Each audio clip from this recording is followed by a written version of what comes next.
Ready or Not 2, Here I Come is a great name for a sequel, but is it a necessary sequel? Let's talk about it. Once again directed by Matt Bettinelli-Olpin and Tyler Gillette, and once again starring Samara Weaving with a new cast that includes Kathryn Newton, Sarah Michelle Gellar, Sean Hatosy, Elijah Wood, and David Cronenberg, to name a few.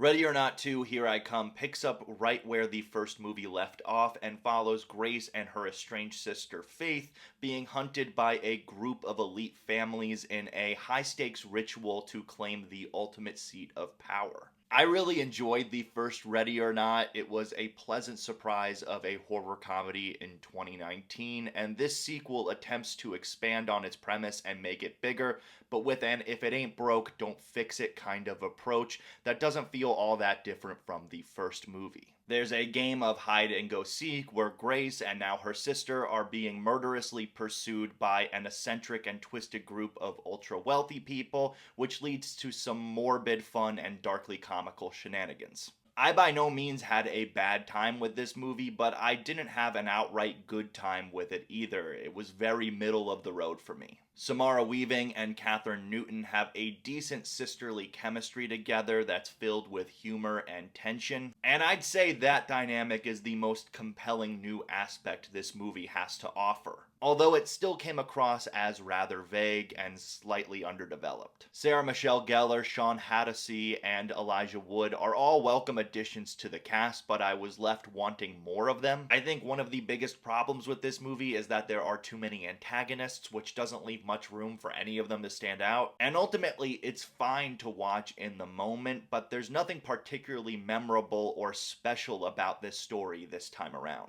It's all a little too safe and familiar, and it's never quite able to justify the need for its existence. I believe the first movie probably should have just been left alone. I give Ready or Not 2, Here I Come a 2.5 out of 5.